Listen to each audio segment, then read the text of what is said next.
Irmãos, abra sua Bíblia no Salmo 23.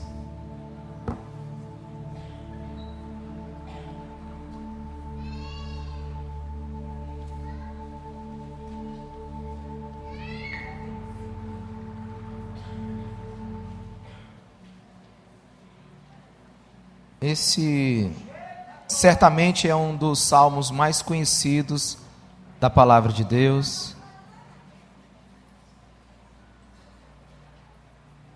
E eu queria que você me acompanhasse. Eu quero ler ele na versão Almeida, revisada, atualizada, tá bom?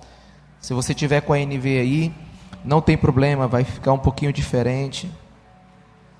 Mas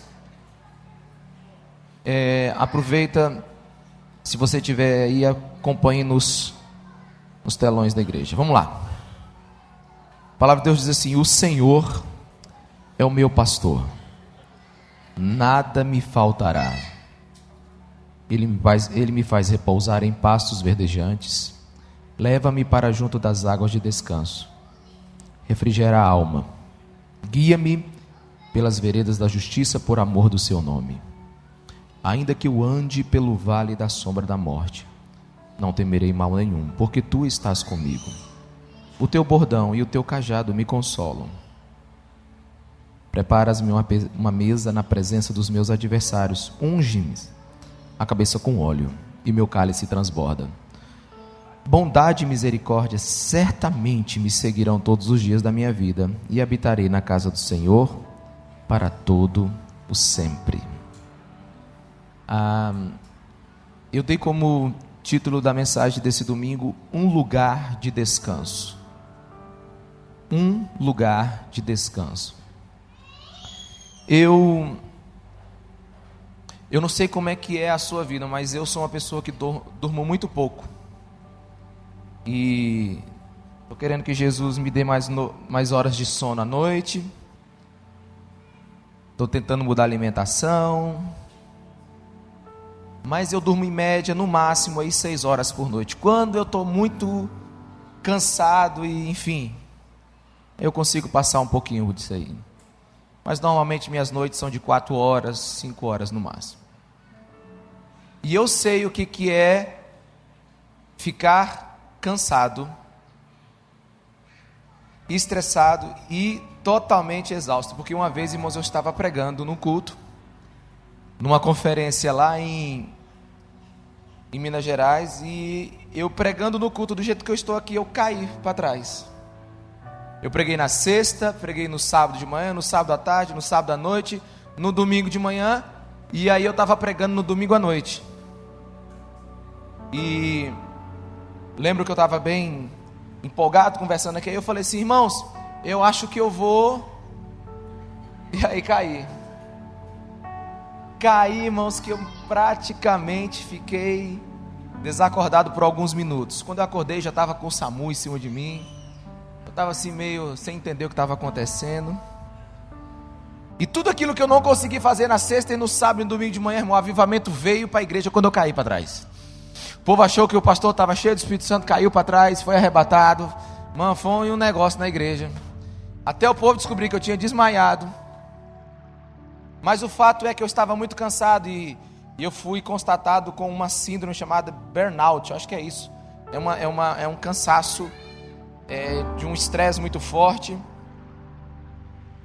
E eu me lembro que eu amanheci os dias cansados. Isso aconteceu em 2016. E eu precisei tirar alguns meses de descanso para eu conseguir de novo, voltar ao normal.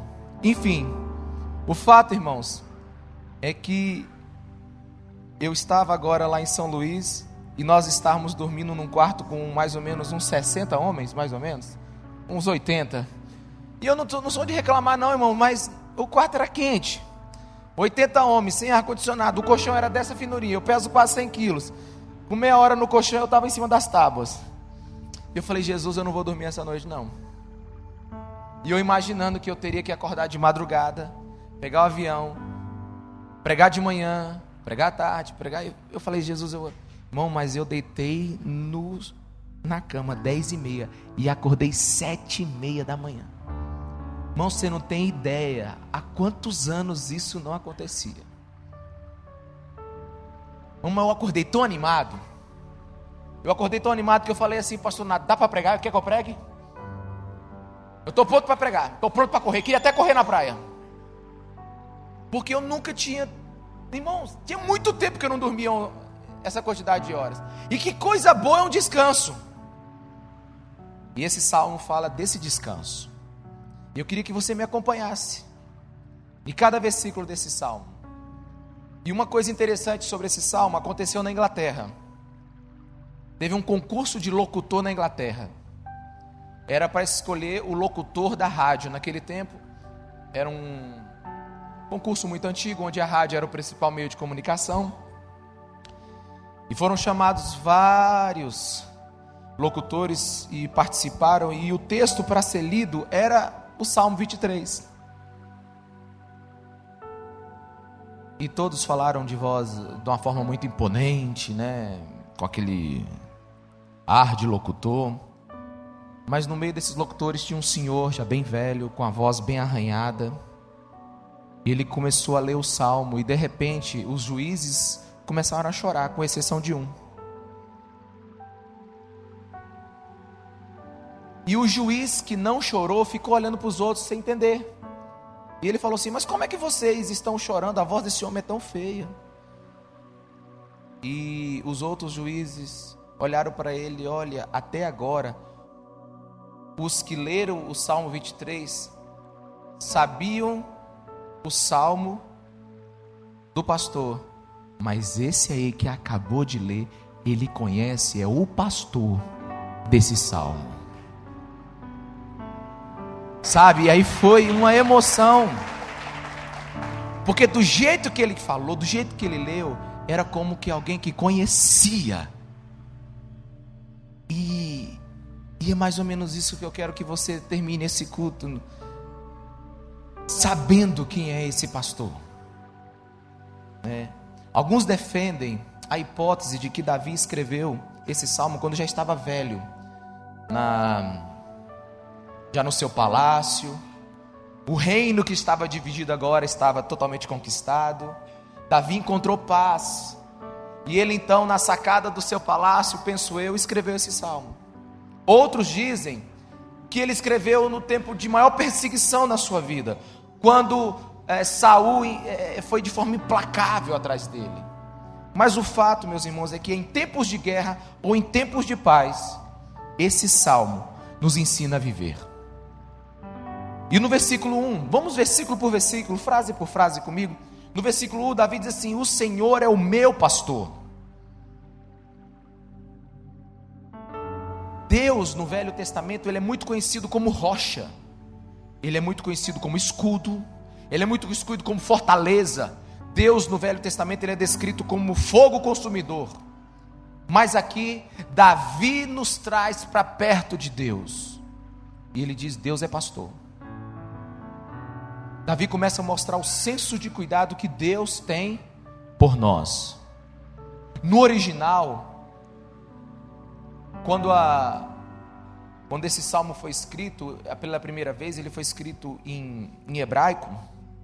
No original, o verbo está no gerúndio, ou seja, o Senhor está me pastoreando o tempo todo, nunca parou, Ele cuida de mim.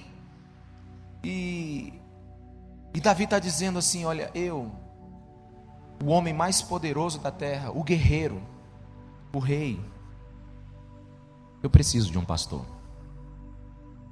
eu preciso de um cuidado, eu preciso de alguém que cuide de mim. E Davi diz mais: eu sou ovelha, eu sou rei, mas sou ovelha, eu sou guerreiro, mas sou ovelha. Quantos estão me entendendo? Diga amém. Deus é o nosso pastor. E o que me chamou mais atenção nessa frase, o Senhor é o meu pastor, é o pronome meu. Davi não está dizendo assim: eu tenho um pastor distante. Não, o Senhor é o meu pastor. Meu fala de um relacionamento íntimo. Meu fala de um relacionamento pessoal com esse pastor. Davi, ele está vivendo uma espiritualidade verdadeira, uma comunhão verdadeira. O Senhor é o meu pastor. E existe uma diferença muito grande entre pastorear ovelhas e pastorear boi. Eu estava procurando uma palavra aqui de manhã, mas eu perguntei para um fazendeiro, ele nem soube me dizer, mas boi precisa ser empurrado. Eu me lembro que quando eu era mais novo, o meu avô, pai da minha mãe, ele vendia muitos bois, e eu lembro que tinha um ferrão elétrico. Ainda existe isso hoje? Existe ainda, né? Um ferrão elétrico. E eu gostava de ficar andando os boi, ir para dentro do curral, naquele ferrão elétrico, aquele negócio lá. Boi precisa ser empurrado às vezes, boi precisa ser conduzido de uma forma muito forte. Tem cachorro, e tem o cavalo, e todo mundo, mas a ovelha não. A ovelha, ela não pode ser tangida. A ovelha, ela precisa ser conduzida, ela não pode ser empurrada.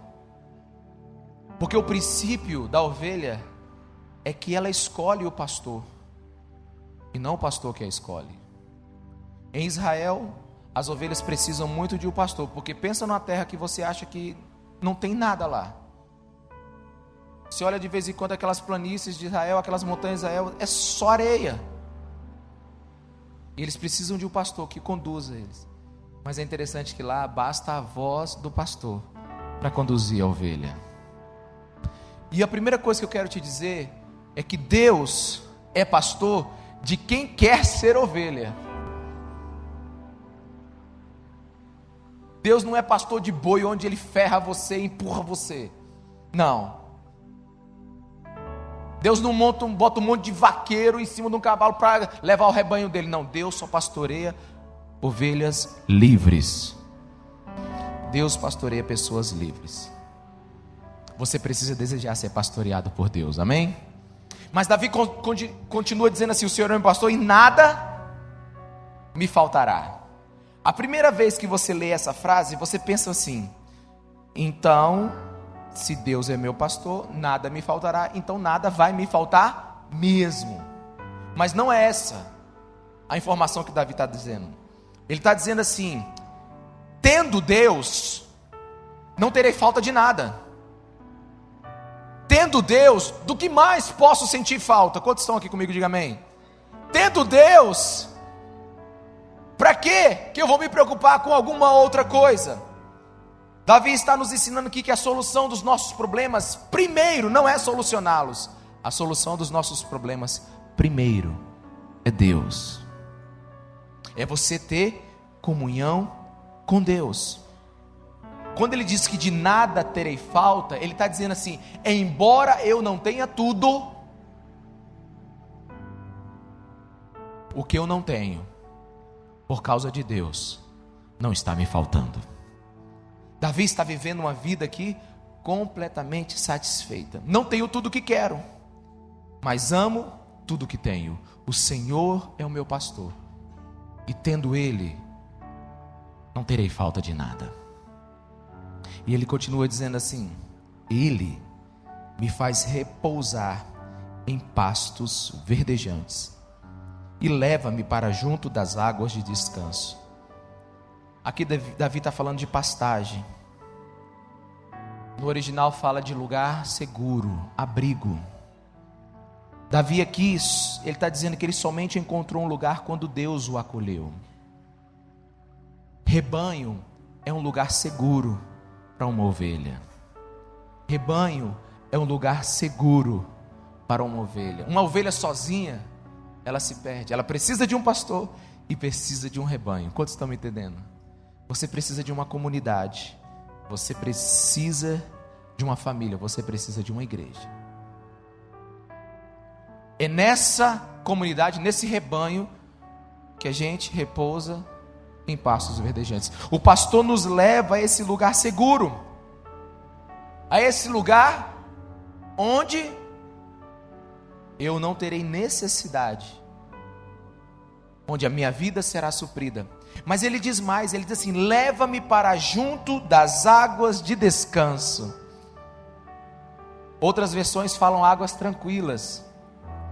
estudando sobre ovelha, eu aprendi uma outra coisa também sobre elas. As ovelhas de Israel, elas têm dificuldade de beber em águas e correntes, onde a correnteza é muito forte. E era comum o pastor fazer um buraquinho do lado da correnteza, para que um poçozinho, né? Um buraquinho cheio de água pudesse ser feito para as ovelhas beberem. O que Davi está dizendo é que a sua vida precisa de uma pausa. Ele leva-me para um lugar de descanso. As nossas vidas, geralmente elas são como aquelas pessoas que correm esteira. Irmãos, eu não gosto de esteira. Sabe, eu acho um desperdício você ficar 2 horas num lugar com a mesma paisagem, você não sai do lugar. Quem gosta, tudo bem, eu sei que a gente tem dificuldade de correr em lugares ao ar livre, mas eu não gosto, eu gosto de fazer exercício em lugares que onde eu estou competindo, onde eu estou vendo paisagens diferentes. Mas às vezes a vida da gente é como uma pessoa que está numa ginástica, numa esteira, ele corre 1 hora, soa pra caramba e não sai do lugar. Não sabemos sair do lugar quando a gente não sabe ir para esse lugar de descanso. Algumas pessoas estão, sabe, correndo em círculos há anos. Pessoas que não saem da situação que vivem, pessoas que estão cansadas. Eu admiro muito aquelas lembranças do passado, né, quando aparecem nas redes sociais. Quando nós éramos pequenos, a gente jogava um peão, a gente soltava pipa, a gente fazia isso, aquilo, conversava na rua. Eita, tempo bom é aquele tempo do passado. Irmão, deixa eu te falar uma coisa, sinceramente, para mim o melhor tempo que nós estamos vivendo de todos os tempos é esse. Eu acho legal demais você ter saudade de você jogar peão, mas hoje não tem coisa melhor do que um tablet, irmão. Eu acho legal demais você falar que aquele tempo a gente não tinha celular. Irmão, que coisa boa é um celular, que você liga na hora que quer e te encontra na hora que quer. O problema, irmãos, não é o que nós temos nesse mundo. O problema é que nesse mundo que nós temos hoje, a gente não tem parado para descansar. Nós vivemos o melhor tempo de todos os tempos, nós vivemos na modernidade. Que coisa boa, nenhum de vocês queriam viver no tempo de Davi. Por mais que fosse o palácio dele gostoso, não tinha ar-condicionado, irmão. Não tinha sushi. Não tinha pizza. Não tinha nada disso, irmão.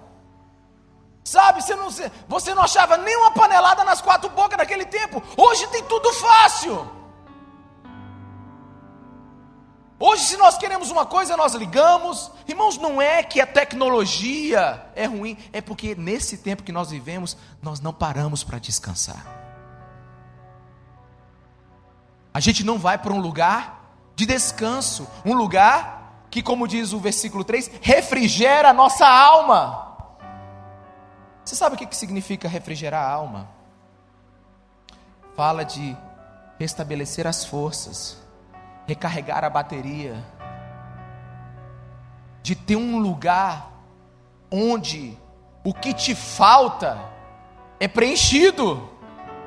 E Davi está dizendo: com o meu pastor isso não acontece, ele me leva para um lugar onde eu sou abastecido. Interessante é que quando o seu celular chega em 20%, você lembra disso? Ele fica com a bateria em vermelho, você já fica desesperado. Ele está dizendo assim: olha, você vai ficar sem mim. Aí quando chega em 10%, ele começa a cortar algumas funções. Aí você entra no desespero. Você não quer que de jeito nenhum a bateria do seu celular descarregue. Aí hoje, a gente, além de andar com o celular, a gente anda com a bateria de lítio, desse tamanho no bolso. Aí você liga nela para o seu celular não descarregar. As pessoas não deixam o celular descarregar, mas elas já estão descarregadas, fazem muito tempo em algumas partes da vida dela. Tu sabe quando eu percebo que eu estou descarregando? É quando minha mulher diz para mim assim: você quer comer o que na hora do almoço? Eu digo: qualquer coisa. Qualquer coisa. O teu filho de 2 anos fala assim, você está com um problema para resolver, o teu filho de 2 anos fala, pai, quer brincar? Meu filho, você não tem noção da vida.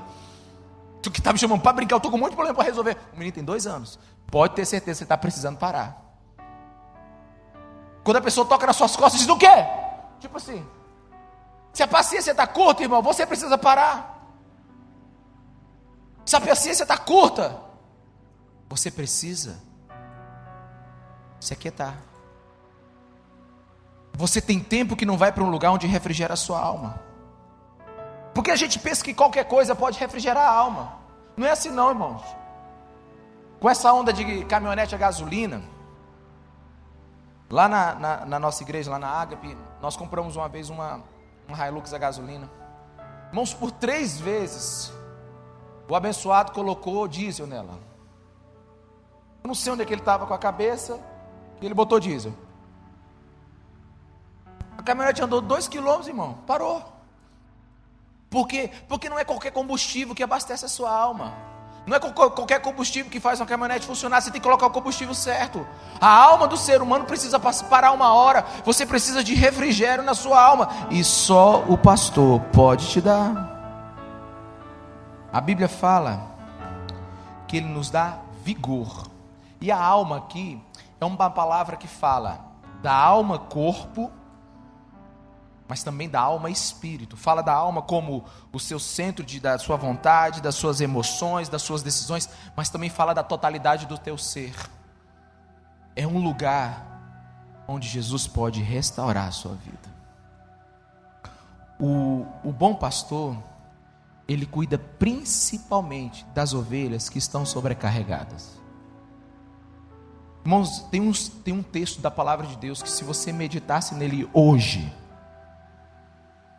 até o final da semana que vem, você seria transformado. Por quê? Diz assim, Mateus 11, 29.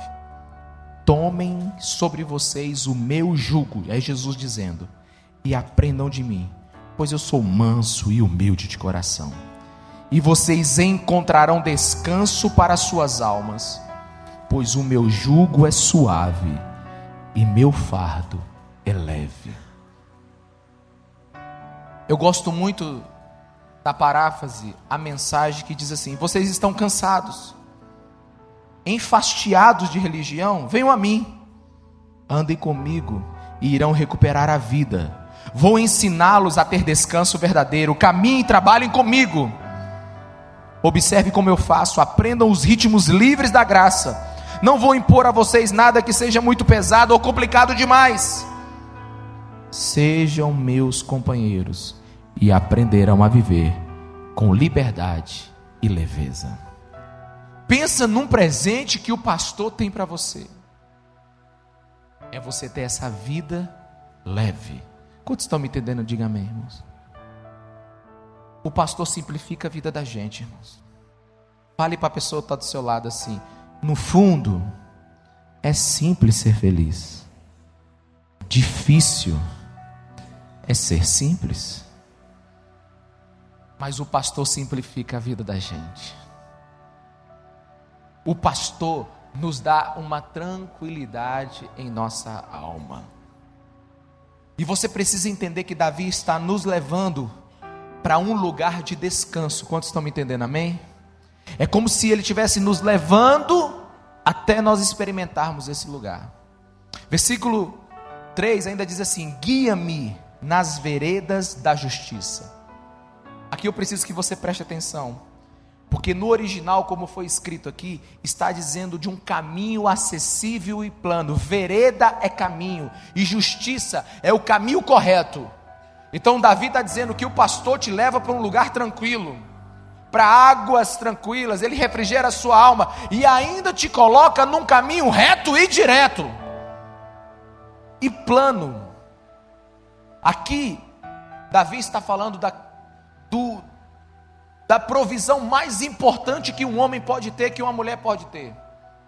De todas as provisões que você imaginar, essa é a provisão mais importante, que é discernimento espiritual. O pastor te coloca nas veredas da justiça, no caminho plano, reto. você não vai errar. Sabe, a gente está muito acostumado com algumas coisas,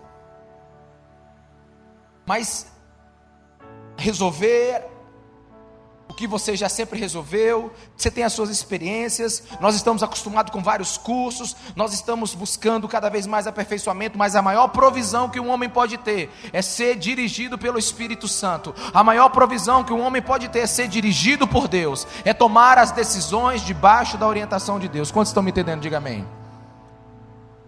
Nós temos o QI, que é o coeficiente de inteligência, ele nos ajuda a tomar muitas decisões. Meu irmão, só tem uma coisa com QI: se você nasceu inteligente, bom. Se você não nasceu,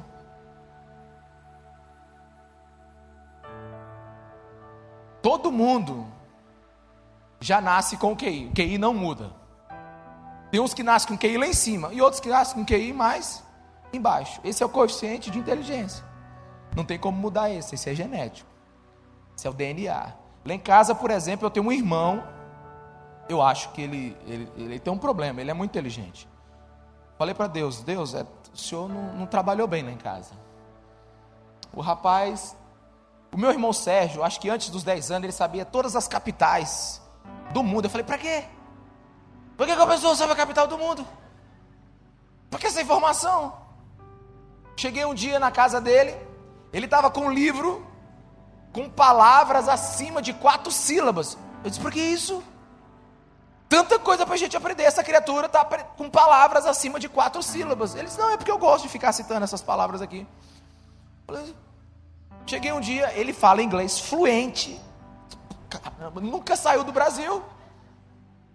Fala inglês fluente. E agora estava aprendendo alemão sozinho. Eu falei, Deus, tem alguma coisa errada. Meu irmão, para eu pregar para você, eu gasto 3, 4 horas no mínimo. Às vezes eu gastei até 10 horas preparando o sermão. Porque tem gente que consegue simplesmente ver as coisas e que tem o QI grande. É inteligente. E os que não têm tanta inteligência, eles têm que estudar. Mas também tem o QE, que é o coeficiente emocional. Que é você lidar com pessoas, conversar com pessoas, discernir o ambiente. Mas a inteligência que Davi está falando isso aqui, as outras são importantes. Ele está dizendo, ele está falando de sendo dirigido pelo Espírito Santo de Deus. Ele está falando de veredas de justiça. Ele está falando de caminho que o pastor te ensina a trilhar. Não tem a ver com o natural, tem a ver com o discernimento espiritual. E esse caminho de veredas de justiça é ele que dá ao homem, à mulher, a habilidade de ir mais longe e mais rápido. Eu mandei um WhatsApp para o meu filho na sexta-feira, para o Rafael. Rafael, ele tem que fazer vestibular no final do ano que vem. Eu falei, filho, eu te amo, no WhatsApp. Mas eu queria que você lembrasse de uma coisa: se você parar, jejuar e buscar a Deus por direção na sua vida, você pode ter certeza, meu filho, que Deus vai falar com você e você vai saber o caminho que você deve ir. Porque ele precisa tomar decisões, porque ele precisa entrar na faculdade correta, porque ele precisa ir para onde Deus o dirigir. Eu falei, meu filho, ouça a Deus, vá jejuar, vá orar. Ele botou, entendi, pai. Daqui a 2 meses eu pergunto se ele jejuou, senão eu falo de novo. Porque existem muitas direções, meus irmãos. Nós precisamos ouvir a voz do bom pastor. Quantos estão me entendendo? Diga amém. E o versículo termina assim: por amor do seu nome. Por que Deus está fazendo tudo isso, irmãos? Por que Deus te leva a águas tranquilas? Por que Ele te leva a pastos verdejantes? Por que Ele quer colocar você numa vereda justa e plana? Por amor ao nome dEle, porque Ele quer. Não é porque Ele lhe deve, não é porque Ele quer o seu amor, não é porque Ele quer que você seja ovelha dEle, não é porque Ele quer nada, é porque Ele ama o nome dEle, é porque Ele faz, porque Ele gosta de abençoar, porque é da característica de Deus ser generoso. Tudo Ele está fazendo porque Ele lhe ama. Irmãos, não tem como separar a história de Deus da história do homem. Deus feriu a eternidade por causa de você, por causa de mim. Não importa o trabalho que a gente vai dar para Deus, Ele quer nos dirigir. Não importa o quanto mimados nós sejamos em algumas áreas, Deus quer nos ajudar. Ele faz isso por amor ao nome dele. Mas então Davi agora muda de assunto. E ele fala assim: ainda que eu ande pelo vale da sombra da morte, não temerei mal algum. Presta atenção aqui. A Bíblia é um dos livros mais realistas que nós conhecemos. A Bíblia é um livro honesto. Ela fala as coisas boas e as coisas ruins. Ela fala as coisas que vão nos agradar e as coisas que também não vai te agradar. Ela fala a verdade. E Davi é um homem maduro. E ele diz: nessa vida você vai sofrer. A expressão aqui, vale da sombra da morte, significa duas coisas. Primeira, morte mesmo. E segunda, situações que geram medo e dor. Ainda que eu ande pelo vale da sombra da morte. E aqui nós temos a tríade que o homem não ama. 3 coisas que o homem não ama: dor, sofrimento e morte. Tem um provérbio judaico que diz assim: da felicidade ao sofrimento é somente um passo, mas do sofrimento para a felicidade parece demorar uma eternidade. Então existirão momentos muito difíceis em nossas vidas, que a gente acha que não vai sair deles. Mas irmãos, olha para mim aqui, deixa eu te contar uma verdade. Um mundo sem sofrimentos não existe. Não existe esta possibilidade. Para que não houvesse um mundo com sofrimento, o mundo deveria ser exatamente do jeito que você gostasse. E para Deus fazer um mundo exatamente do jeito que você gostasse, Ele precisaria fazer nesse tempo mais de 7 bilhões de mundos. E teriam que nos colocar separados em cada um deles. Não dá para viver num mundo onde você não vai gostar de alguma coisa. Este mundo é impossível. Até nos mundos do faz de conta, não é possível felicidade em todo tempo, irmãos. A Cinderela ganhou uma carruagem, mas tem um aviso para ela: meio-dia tudo vira abóbora, meia-noite tudo vira abóbora. Não tem como.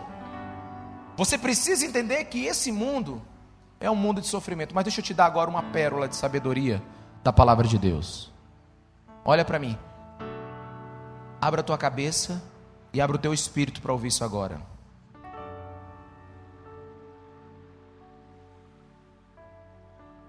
São nos momentos de sofrimento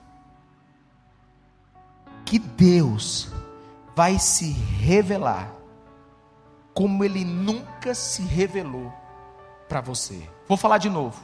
Existem medidas de manifestações da presença de Deus que só podem ser encontrados no vale da sombra da morte.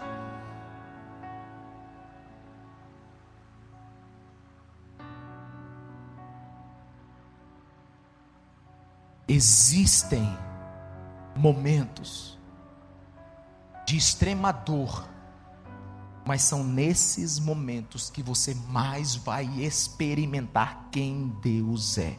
Deus se manifesta de diversas maneiras conforme os contextos que nós possamos viver. Olha, você lembra quando você ficou doente? Você lembra quando você escapou de um acidente? Você lembra quando o seu filho estava doente? Você lembra quando você estava passando por uma situação de dor muito grande? Pois é, existem medidas da glória de Deus que elas só podem ser experimentadas em alguns momentos de sofrimento. A dor é inevitável, sofrer é inevitável. Mas irmãos, sofremos por causa das nossas teimosias, sim ou não? Sofremos por coisas que nós nem sabemos porque aconteceu com a gente. Existe um sofrimento que é fruto de causas inexplicáveis em nossa vida. Um câncer apareceu, um acidente aconteceu, não estava dentro do seu contexto, não estava dentro da sua possibilidade de controlar. E, inclusive, existem sofrimentos que a gente escolhe passar. Vocês vão para onde? Orlando, nos Estados Unidos? Não, vocês vão para a África, para Moçambique, país pobre. Vocês vão encontrar pobrezas, talvez que vocês ainda não tenham visto, nem no sertão. Talvez vocês tenham que andar a pé durante quilômetros para chegar naquelas aldeias. E o contato que vocês vão ter com centenas, milhares de pessoas com AIDS. Vocês querem ir para a África? Pois é, escolhe sofrer. Tem sofrimentos que a gente abraça. Quantos estão me entendendo? Um pai que faz tudo pelo seu filho, que abre mão de tudo que ele construiu para o seu filho. Ele abraça um sofrimento para abençoar seu filho. Quantos estão me entendendo? Diga amém. Um missionário que aceita privações por causa do seu chamado. Um empresário que decide perder para não ter que aceitar algo ilegal e imoral. Alguém que vai cuidar de leprosos e acaba sendo contaminado pela doença. Tem sofrimentos que a gente escolhe, tem sofrimentos que a gente não escolhe, tem sofrimentos que é por causa de nossos erros. Mas deixa eu te dizer, irmãos, você uma hora vai sofrer. E você sabe só o que é prazer porque sofreu. Você só sabe o que sofreu porque você teve prazer. Se você tirar uma dessas duas coisas da vida, a vida desmorona. É como um polo negativo e positivo de uma corrente elétrica. O que nos deixa vivos é sabermos que nós sofremos e que nós vencemos. Que nós sofremos e que nós temos prazer. Esse é o mundo que nós vivemos. Não dá para viver diferente. E além disso, irmãos, deixa eu te falar, as pessoas mais extraordinárias que você conhece, elas foram forjadas no meio do sofrimento. Os homens que marcaram a história, as mulheres que fincaram o seu nome na história da humanidade, sabe, as pessoas que mudaram o mundo, são pessoas que passaram por sofrimento, porque o sofrimento é a melhor fornalha para gerar o caráter em alguém.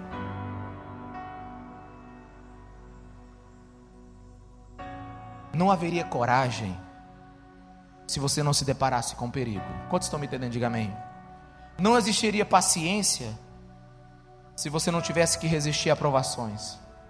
Não haveria sabedoria sem problemas angustiantes, perplexos, que atormentam a nossa vida. E nunca teríamos autocontrole se não tivéssemos enfrentamento, tensão em nossa vida. Então as maiores virtudes, elas nascem no meio à dor. Eu não estou encorajando você a buscar a dor. Eu não estou encorajando você a buscar o sofrimento, mas eu quero que você aprenda a lidar com ele. Aliás, deixa eu te dar uma fórmula aqui. Eu não gosto de dar muita fórmula não, mas deixa eu te dar uma fórmula aqui, presta atenção. Crescimento é igual a sofrimento mais reflexão. Crescimento é igual a sofrimento mais reflexão. Toda vez que uma dor chegar na sua vida, que um sofrimento chegar na sua vida, aprenda com ele. Cresça com ele. Porque existem vales. Existem vales que a gente não vai conseguir sair deles.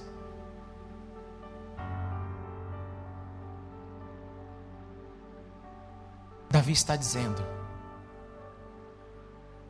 ainda que eu ande pelo vale da sombra da morte, eu não temerei mal algum. Olha que coisa extraordinária o que esse salmista está dizendo. O teu bordão e o teu cajado me consolam. Ele está dizendo assim, irmãos, eu sei que eu vou passar por situações difíceis. Estou com medo, mas tenho fé. Irmãos, você precisa dar um passo de fé hoje. Sair da fé que acredita para a fé que confia. Sair da fé que acredita para a fé que confia.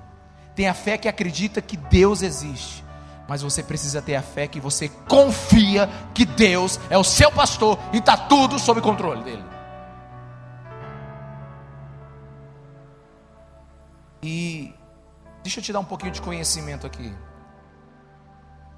O Salmo é um livro poético da Bíblia. E você não pode traduzir uma poesia como você traduz um texto normal. Você não pode interpretar uma poesia como você interpreta um texto normal.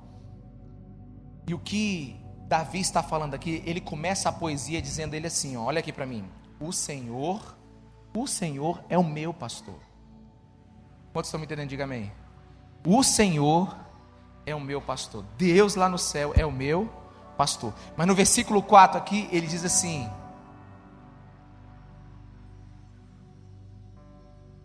Tu estás comigo. Davi começa o texto dizendo assim: Ele é o meu pastor. Mas quando entra no vale da sombra da morte, ele diz: Ele está aqui comigo.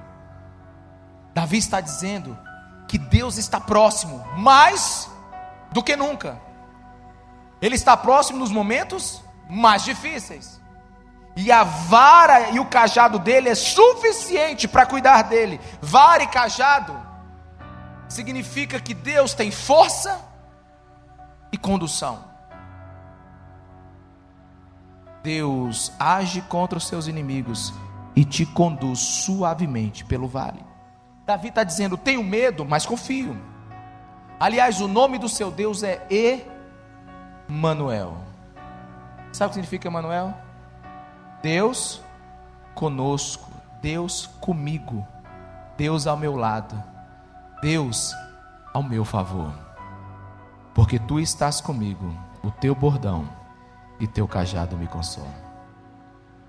Agora Davi faz algo completamente diferente de tudo aquilo que ele falou até agora. E ele diz assim: preparas-me uma mesa na presença dos meus inimigos. Unge-me a cabeça com óleo e meu cálice transborda. Eu preciso que você entenda isso aqui, que é algo extraordinário. Ele diz assim, que Deus prepara uma mesa. Mesa é lugar de quê? Comunhão. Mesa é lugar de conversar. Mesa é lugar de estar junto. Mesa é lugar onde a gente aumenta a nossa comunhão com Deus. Mesa é lugar da intimidade. E Davi fala que Deus prepara uma mesa na presença dele, com todos os seus inimigos. Você consegue imaginar isso? Eu preciso que você imagine agora. Deus acaba de preparar uma mesa para você. Você senta nela e Ele coloca todos os inimigos do outro lado. Existem algumas interpretações mais assim, vingativas, que dizem mais ou menos assim: Deus coloca os meus inimigos na minha mesa para comer as migalhas depois do meu jantar. Irmão, não é isso que a Bíblia está dizendo. Ou talvez aquele que diz assim: Deus coloca os meus inimigos, a cabeça deles numa bandeja de prata numa mesa para mim. Também não é assim não, irmão. Deus aqui chama todos os inimigos na mesa onde você está. Só que se você continuar o texto, a Bíblia diz: unges-me a cabeça com óleo e meu cálice transborda. Eu quero que você entenda aqui: Deus prepara uma mesa, coloca os teus inimigos em volta e te enche de unção, e te unge, e faz você ser tão cheio que você transborda. Para quê? Eu não preciso de unção para matar o inimigo, irmão. Rapaz, tem gente que não precisa de unção nenhuma para fazer um mal. Para quê? Para que Deus nos unge? Eu vou te dizer, você precisa interpretar esse salmo conforme a ampla visão da Bíblia. Davi está dizendo: unge a minha cabeça com óleo, até o ponto que ela derrame, e traga os inimigos todos na minha presença. Para quê, irmãos? Para você olhar para cada inimigo que você tem e dizer assim: eu te perdoo, eu te perdoo, eu te perdoo, eu te perdoo, eu te perdoo, eu te perdoo. Ter unção para matar não precisa não. Agora ter unção para perdoar precisa que derrame sobre o cálice, sobre nossa vida. Precisamos ter essa unção de Deus. Mas também você pode interpretar da seguinte maneira: Deus coloca todos os inimigos na minha mesa, mas eu tenho intimidade com Deus. Os meus inimigos não desapareceram, mas o foco não é mais nos meus inimigos. O foco é no Deus que está sentado comigo na minha mesa. Existem pessoas que conseguem ver seus inimigos e não conseguem ver Deus. Existem pessoas que são cegadas por causa de seus inimigos e não veem mais o Deus que é o seu pastor. Quantos estão me entendendo? Mas quando você tem intimidade com Deus, os teus inimigos, embora possam nem desaparecer, mas eles não são mais o alvo dos teus olhos. É Deus.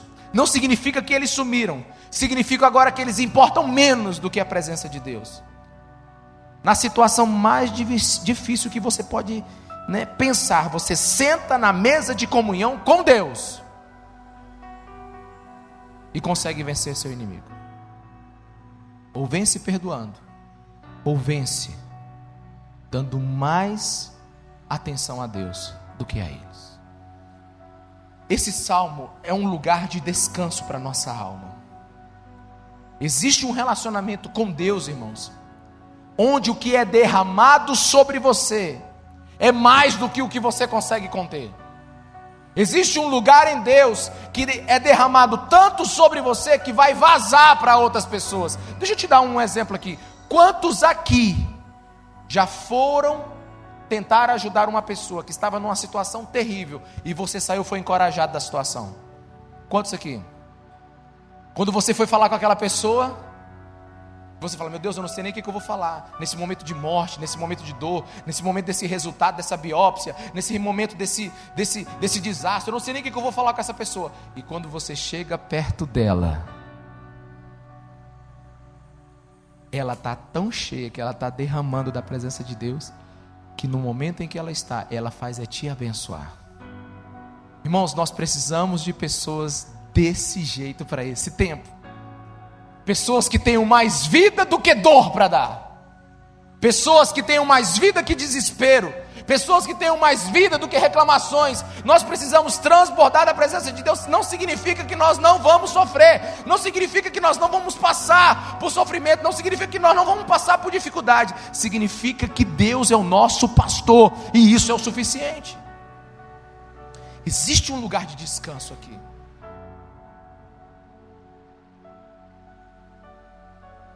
Eu oro para que quando pessoas te encontrarem, você possa estar tão cheio da presença de Deus que o óleo possa se derramar sobre você. Porque pessoas precisam nos encontrar nesse tempo com esperança, cheios de esperança. Irmãos, deixa eu lhe dizer, amanhã você vai encontrar com pelo menos 50 pessoas. Metade delas vão reclamar. Metade delas serão negativos. Metade delas vão desgraçar esse mundo. Vão dizer que tudo não presta. Vão dizer que não está bom. Vão dizer um monte de coisa. Eu espero que ele encontre você transbordando. Eu espero que ele te encontre transbordando, para que a vida dessa pessoa seja mudada. E Davi termina dizendo assim: bondade e misericórdia certamente me seguirão todos os dias da minha vida.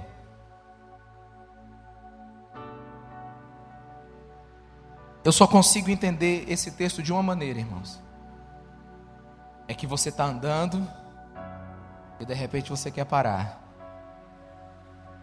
Vem o sofrimento, vem as dificuldades, vem o estresse, mas aí tem 2 anjos atrás de você chamado bondade e misericórdia. Diz: bora, rapaz, vamos, para não, vamos dar mais um passo.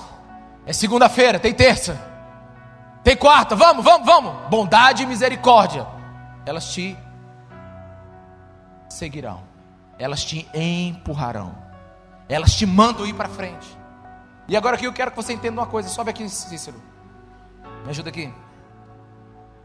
Tem gente que está atrás de felicidade e de bondade, irmãos. A Bíblia diz que bondade e misericórdia me seguirão. Então ele está sempre atrás de você. E toda vez que você virar, ela vai estar atrás. Por isso tem muita gente procurando felicidade até hoje, porque ela nunca está na tua frente. Ela, bondade e misericórdia te seguirão. Então não adianta você ficar procurando, irmão. Ela sempre vai estar atrás. Porque a gente não procura felicidade, a gente procura o pastor.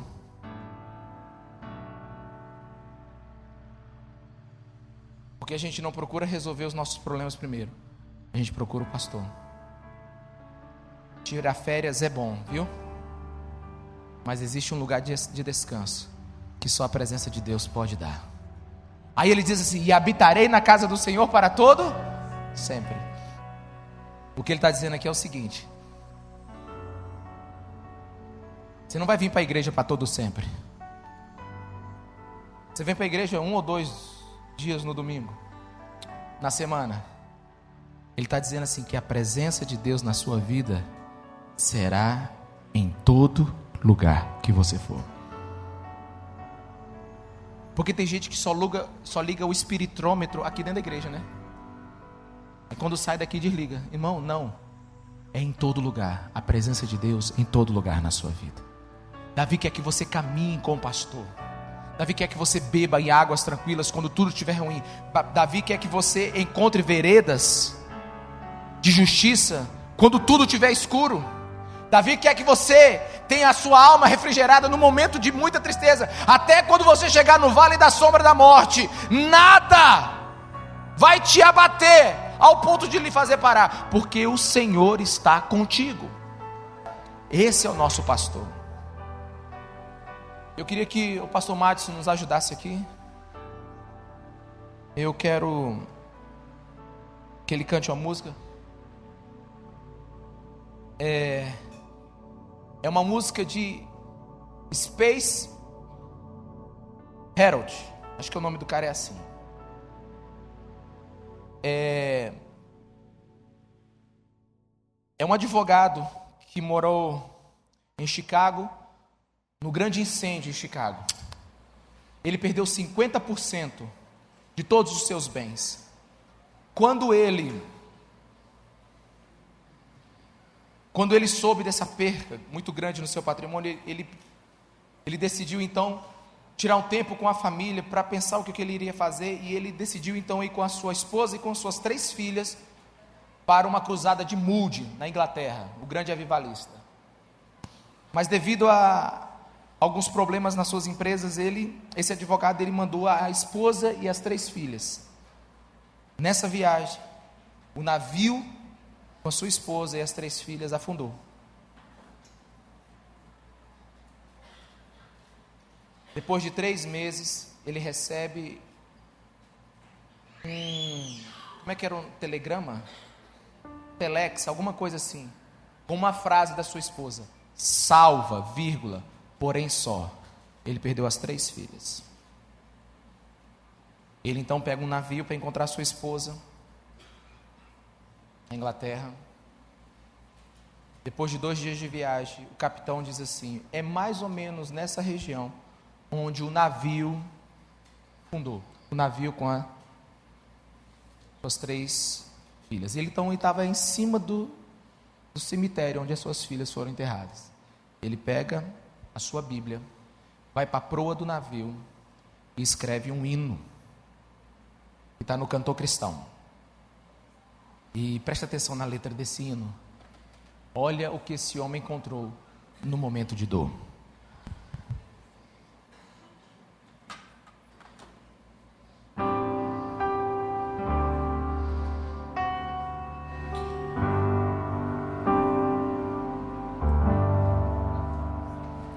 Se paz a mais doce me deres gozar, se dor a mais forte sofrer, ou seja o que for, tu me fazes saber que feliz eu serei com Jesus. Sou feliz com Jesus. Sou feliz com Jesus, meu Senhor.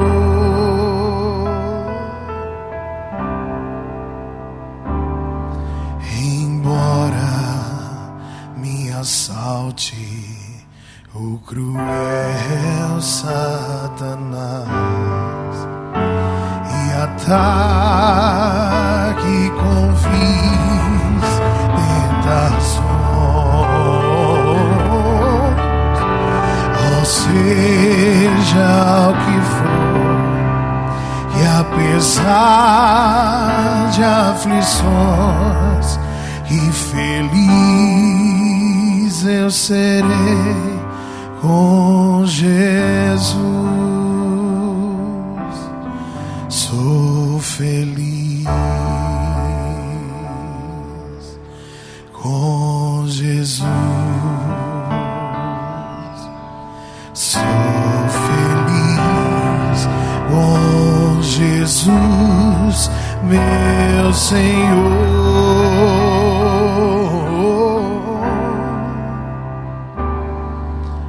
A vinda eu anseio do meu Salvador.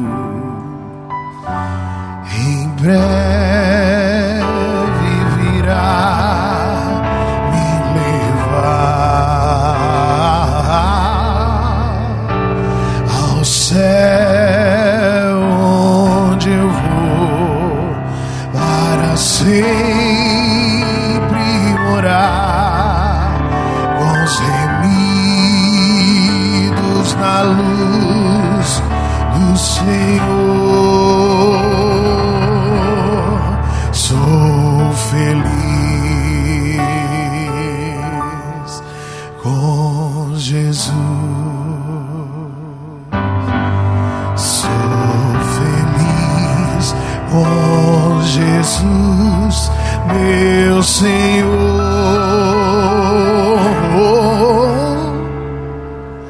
Sou feliz com Jesus. Sou feliz com Jesus, meu Senhor. Sou feliz com Jesus, meu Senhor.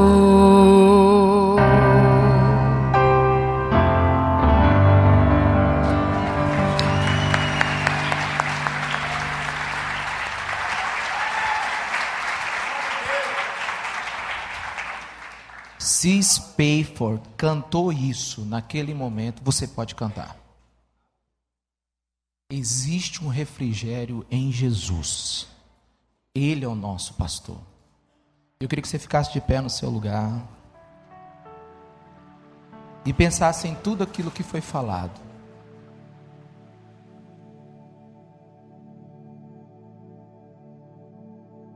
Faça aí uma recapitulação da sua vida. E lembre que Ele é o seu pastor, que te guia, que te guarda, que te ama, que morreu na cruz por você. Que não importa a situação que você está passando, Ele vai ungir a sua cabeça com óleo, vai te encher, e você vai passar por ela. Que ainda que o vale da morte chegue, você não temerá mal algum, porque Ele está lá com você. Foi isso que Jesus Cristo fez naquela cruz.